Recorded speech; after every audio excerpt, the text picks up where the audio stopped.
And so from talking about the birds and the bees to just talking about bees, our last speaker.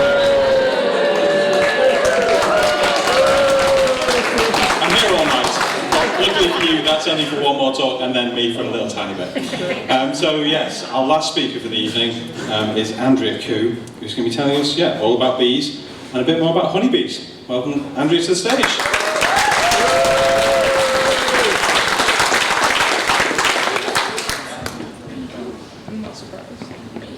Thank you, and hello everyone. I'm going to stand here so I can see what's going to be on the stage and what's going to be on the screen. So I'll talk about bees generally, and then I'll narrow it down into UK bees and then a bit more about honeybees.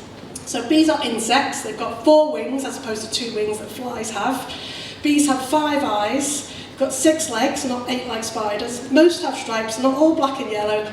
Tens of thousands of species, and in that there's 3 types of bees. That was good timing. So worldwide, there's 20,000 bees worldwide, and the most of them in those darker areas there. So most bees, over 90%, aren't.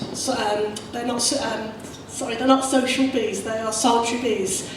So that leaves the UK with only 267 species of bees out of that 20,000 in the world. So that's really, really low, and most of those are found along in the southwest and the southeast, but mostly around the southwest, around coastal areas. So the first type of bee is a solitary bee. So when I said 3 types of bees, there's three of them. So solitary bees.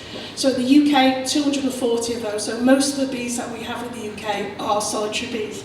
Excuse me. They are like single mums because the males die when they've mated, leaving the females to live solitary lives, but they live very close together. Sefton Park, southeast facing by the lake, excellent place for spotting mining bees.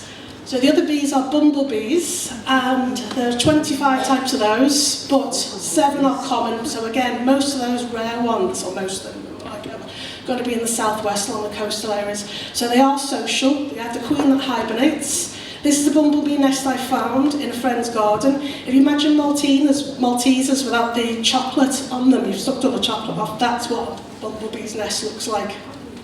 So I'm a swarm collector and I get called out to Bumble Bee's Nest all the time.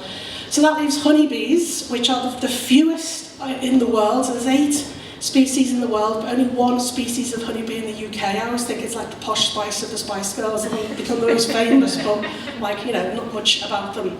So naturally, honeybees will live before people were around.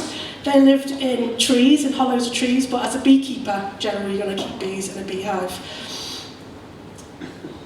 Not much to say about that one. So honeybees, so you've got 3 castes in a hive. You've got the queen, drone and the worker. So the queen's female, drones are male, workers are all female. They don't hibernate, they cluster in winter, so they make it through spring as a colony to kind of build upon. So the queen, she's longer with a pointy bum. She kind of, all she does is lay eggs. She leaves the hive twice. Is to mate. When she's a virgin, she'll go out and then she'll come back and then she'll be laying eggs. This year, so queens are marked 5 colours with Posca pens. This year, she's marked red. So I'm doing some beekeeping with Liverpool Football Club, so they are made up that this year is red bee. So the red queens, they're going to get red queens this year. So yeah, it's going to say spot the queen on there, but you can probably see her quite easily. This isn't a nice, easy one to look at. They're not moving around. But when you want to spot the queen, if she's not marked, hopefully the little circle will come on now, is you're looking for her movements, because she moves differently. She doesn't do the same sort of work or jobs that the workers do, and the drones don't do anything anyway. When they're in the hive, they don't do anything in the hive because the males don't do anything. So that leads to the drones then. So all the purpose of the drones is to mate.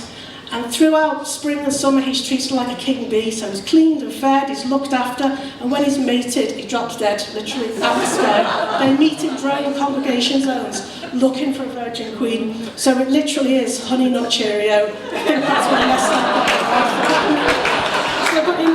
in autumn, workers think we don't want the drones in the hive, so they snap the antenna, chew their wings and chew their legs off, and throw them out the hive, because otherwise they'll eat everything and just poo and wee in the hive, and they just won't do anything.